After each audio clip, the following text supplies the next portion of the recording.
When we speak about valuing ourselves, we must begin with the very foundation of clarity. And clarity is born from focus. Most people are not truly lacking in strength or opportunity. They are simply divided. Their attention is scattered across too many directions, and so their energy becomes diluted.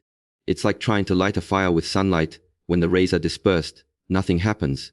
But when they are focused through a lens, they become powerful enough to ignite flames. The same principle applies to your mind and your life. Without focus, you cannot burn through obstacles. Without focus, you cannot create depth in anything you do. The problem is that in today's world, distraction is constant. Notifications, social pressures, and the endless noise of comparison pull your mind in 1,000 different directions. And when your attention is stolen in fragments, your life becomes fragmented as well. You wake up each day with intentions, but by evening you feel drained, and yet nothing meaningful has been accomplished. This is the cost of a scattered mind. A person who does not learn to focus ends up living reactively, always responding to external triggers rather than directing their own path. But here lies the truth: focus is a choice, not an accident. Clarity is not something given to you by circumstance. It is something you train yourself to create. Just as a martial artist trains the body to respond with precision, you must train the mind to filter out noise and hold firmly onto what truly matters. Ask yourself, what deserves my attention today? Is it the fleeting distractions, or is it the work that will bring me closer to the person I want to become? Every moment you give away to what is meaningless is a moment stolen from what is essential. And focus is not only about productivity, it is deeply tied to your sense of self. A mind that cannot focus cannot know itself fully, because it is always chasing, always scattering, always restless. But a focused mind finds peace in stillness, because it learns to stand firmly in the present moment. When you can bring your full attention into even the simplest act, breathing, walking, listening, you discover a power within you that is often overlooked. The ability to concentrate is not just a tool for external success, it is the key to inner alignment. When you focus, your values become clearer. You begin to see what is essential and what is unnecessary. You stop wasting time on the opinions of others, because your eyes are fixed on your own path. You stop seeking constant validation because your clarity tells you what is right for you. Focus simplifies life, it reduces noise, and in this simplicity you gain strength. So, if you want to value yourself, first learn to guard your focus. Protect your mind from distractions the same way you would protect your home from thieves. Because distractions do not simply waste time, they steal your life in small fragments. Every hour lost to meaningless noise is an hour of your existence you will never return. Value yourself enough to give your best energy to what actually matters. And if there is one truth to carry with you, it is this: the quality of your life will always follow the quality of your focus. Scatter your mind, and your life will feel scattered. Direct your focus, and your life will gain direction. It is time to choose. If focus gives us clarity, then valuing ourselves requires that we build discipline around this clarity. Many people confuse discipline with restriction, as though it is a rigid set of rules that suffocates freedom. But in truth, discipline is what creates freedom. Without discipline, you are enslaved by impulses, by emotions, by every temporary desire that comes and goes. With discipline, you gain the ability to choose, consciously, intentionally, what deserves your energy and what does not. And this conscious choice is the essence of valuing yourself. Think for a moment about the small promises you make to yourself every day. To wake up early, to eat with balance, to spend less time scrolling, to dedicate energy to your growth. Now think about how often those promises are broken. Each time you break a promise to yourself, even if it feels small, you are telling your mind that your word carries no weight. And if you cannot trust yourself, how can you expect to build a life of strength and stability? Discipline is not about punishing yourself, it is about proving to yourself over and over that your actions align with your intentions. It is self-respect in motion. When you lack discipline, life begins to feel like a series of accidents. You drift, you react, you follow whatever current seems strongest in the moment. But when you live with discipline, you are no longer pushed around by circumstance. You become the one steering. Discipline anchors you.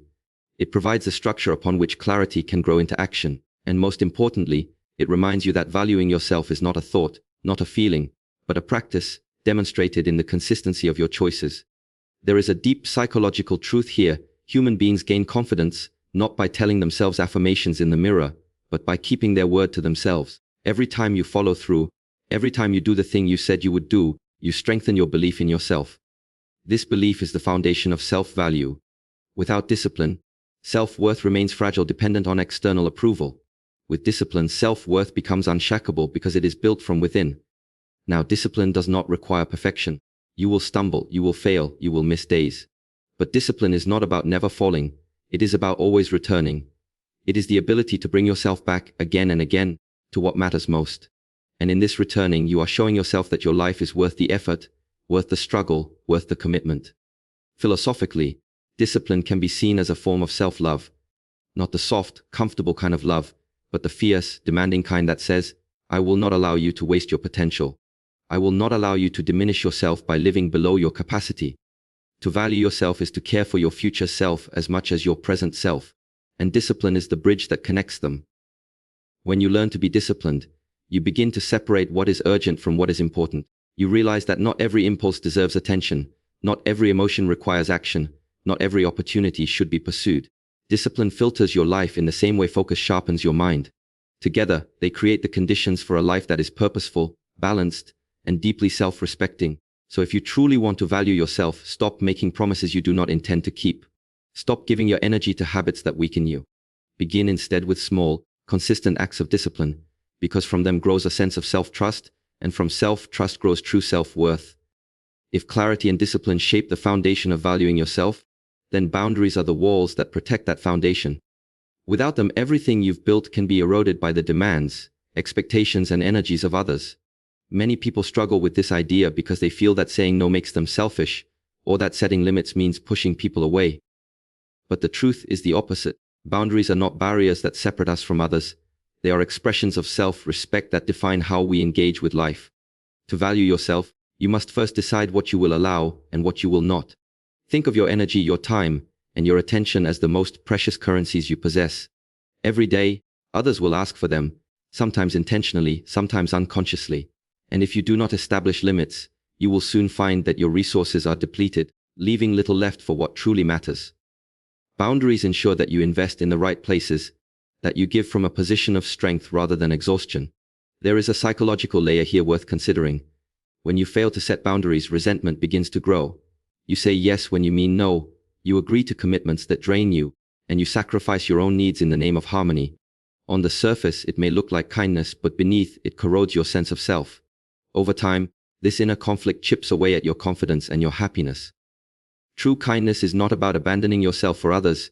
It is about giving authentically, from a place of wholeness. And that wholeness can only exist when your boundaries are intact. Philosophically, boundaries are a reflection of understanding your own worth. They say, my life is valuable, my time is meaningful, my presence is not to be taken for granted. They create a natural filter, ensuring that the people and situations you allow into your life align with your values and contribute to your growth. Without boundaries, you allow everything and everyone in, and in doing so, you risk diluting the very essence of who you are. Notice, too, that those who truly respect you will never be offended by your boundaries.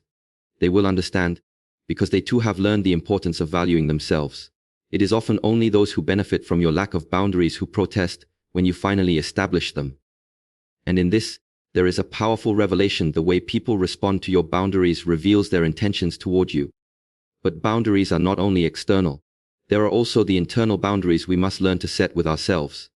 It is easy to get lost in endless distraction, to overindulge in habits that weaken rather than strengthen, to allow the mind to wander endlessly without discipline.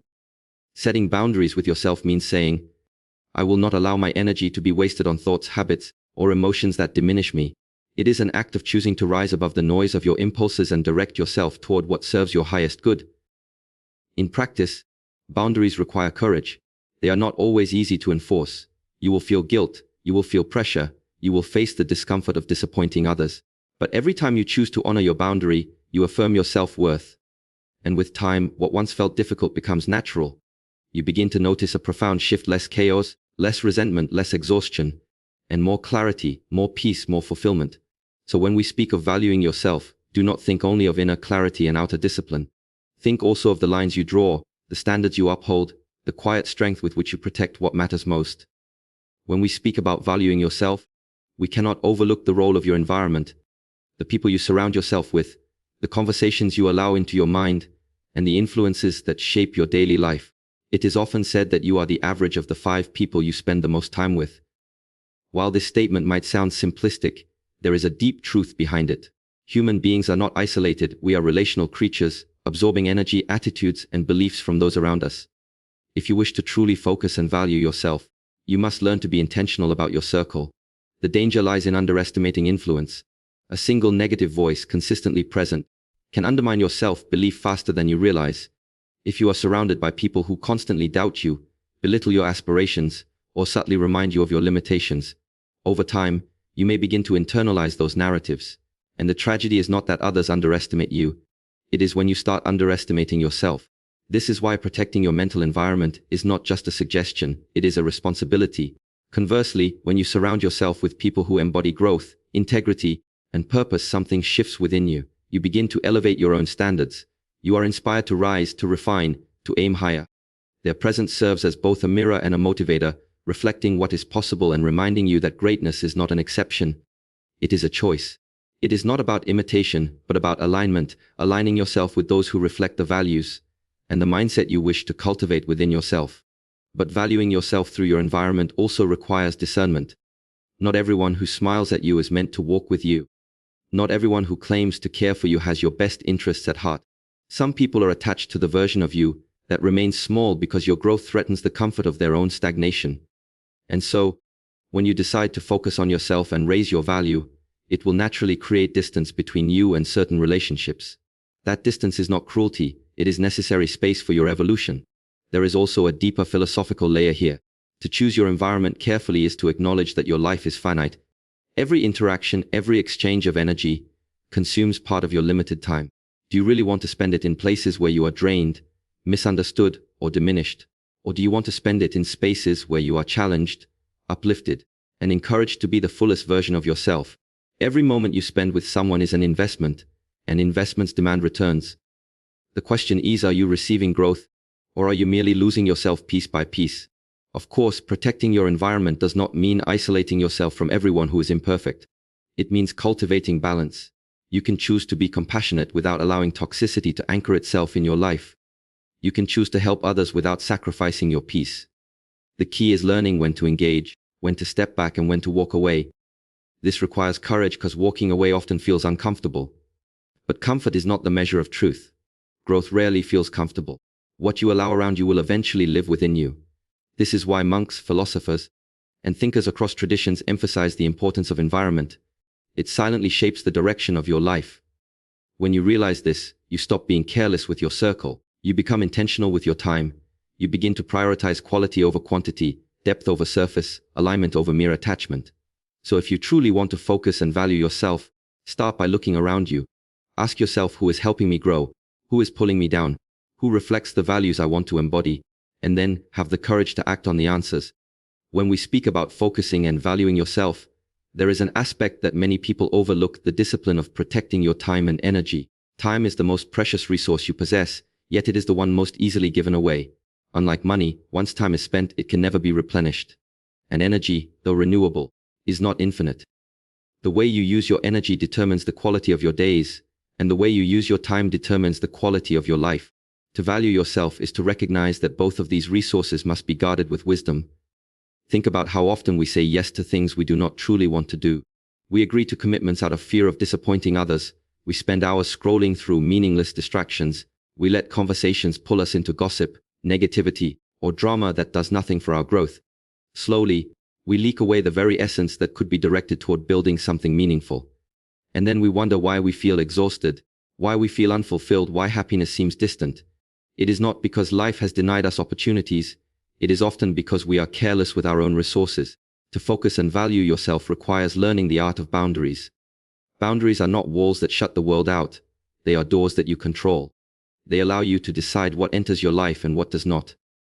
A person without boundaries becomes a servant to the demands of others.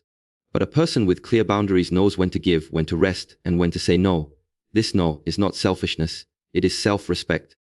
Because every time you say yes to something unaligned, you are saying no to something that could have been deeply valuable to your growth. There is also a psychological dimension here. When you allow your time and energy to be consumed by what does not serve you, you send yourself an unconscious message. My priorities do not matter. My growth is secondary. Over time, this creates an inner fracture where you begin to resent yourself for not honoring what you know deep inside is important. On the other hand, when you consciously protect your time, when you choose deliberately how to spend your energy, you reinforce a different message. I am worthy of respect. I am capable of living intentionally. That shift is powerful because it transforms not only how you see yourself, but how others perceive and treat you. Protecting your time and energy also means recognizing what drains you versus what nourishes you. Some activities, people, and habits deplete your inner reserves. Others restore and expand them. It is your responsibility to discern between the two. This does not mean you eliminate every challenge or avoid every difficulty. Growth requires effort. But there is a clear distinction between effort that builds and effort that destroys. Struggle that strengthens you is different from chaos that diminishes you. The wisdom lies in choosing where to place your energy, so that even your struggles contribute to your evolution rather than your exhaustion. Philosophically, this principle carries an even deeper weight. Time and energy are not just resources, they are the fabric of your existence. What you dedicate them to is what your life ultimately becomes. If your days are filled with distraction, your life becomes a collection of distractions. If your days are filled with purpose, your life becomes a reflection of purpose. And so the question is simple: what do you want your life to stand for? The answer is not found in lofty dreams. It is found in the daily choices of where you spend your time and how you channel your energy. The truth is, focusing on yourself and valuing your life does not always demand a grand act. It begins in small, consistent acts of self-respect, choosing to rest when you are exhausted instead of pushing yourself into burnout, choosing to work on your vision instead of scrolling aimlessly, choosing to step away from conversations that drain you and entering spaces that inspire you.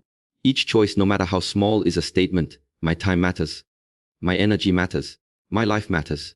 So if you wish to value yourself, start with the simplest but most profound practice: guard what you give your time and energy to.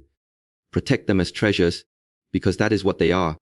Every moment you preserve for growth, for learning, for peace, for purpose, is an investment in the person you are becoming. There is a truth that often hides in plain sight: no one else can live your life for you. Others can walk beside you, they can encourage you, they can even attempt to influence your path. But ultimately, you alone must walk the road of your own existence. To value yourself is to take full ownership of that reality. Many people spend years waiting for external validation, waiting for someone to tell them they are good enough, talented enough, deserving enough. But here is the hard truth. If you are always waiting for someone else to give you permission to live fully, you will waste your life waiting. The moment you begin to focus and value yourself, you recognize that your worth does not depend on approval. Approval is fleeting. It changes with moods, with opinions, with circumstances. If you attach your sense of value to the acceptance of others, you will forever remain a prisoner to forces beyond your control. Real freedom is born the moment you decide: I am worthy as I am. I will not wait for someone else to validate my existence. I will validate myself through the way I live. This is not arrogance. It is self-responsibility. Think of it this way: if you plant a tree, you do not stand by and wait for the world to applaud its growth. The tree grows because it follows its nature. It takes the sunlight, the water, the soil, and it does what it is meant to do. It grows upward. In the same way, you are meant to grow. Your task is not to please everyone, but to live in alignment with your inner nature. That is where your focus belongs. Of course, this requires courage, because valuing yourself often means breaking free from expectations. Society has countless voices telling you how you should live, what success should look like, what is acceptable, and what is not. If you follow every voice, you will scatter yourself in 1,000 directions and lose sight of who you are. But when you focus inward, you begin to see clearly: not every expectation deserves to be carried. Not every demand deserves to be fulfilled. To value yourself is to recognize that your life is not a stage for other people's scripts. It is the only chance you have to write your own. Philosophically, this ties into one of the deepest human questions: what is the meaning of life? Some say the meaning must be discovered, others argue it must be created. But in both perspectives, one fact remains: you are the one who must engage with your existence consciously. Meaning is not given, it is lived. And how do you live it? By deciding what truly matters to you and aligning your actions with that decision. Psychologically, the act of valuing yourself creates resilience. When you know your worth, setbacks no longer crush you in the same way. Failure becomes feedback instead of a verdict. Criticism becomes information instead of a wound, because your foundation is not built on external applause, but on an internal conviction. And that conviction gives you strength. Practically, valuing yourself shows in the way you speak to yourself, in the standards you set, in the company you keep, and in the actions you take. It is in the willingness to walk away from places where you are not respected. It is in the choice to pursue growth even when it is uncomfortable. It is in the discipline to prioritize what nourishes your mind and body, instead of indulging in what slowly destroys them. These choices may appear small, but together they declare loudly: I matter. My life is not to be wasted. If you forget this, life will pass in a blur of distractions, comparisons, and compromises. But if you remember it, even the smallest step can carry great weight, because it comes from a place of intention. So I will leave you with this reflection: no one else can walk your path, no one else can breathe your breaths, think your thoughts, or carry your potential into reality. You are the custodian of your own existence. Value yourself enough to take that responsibility seriously.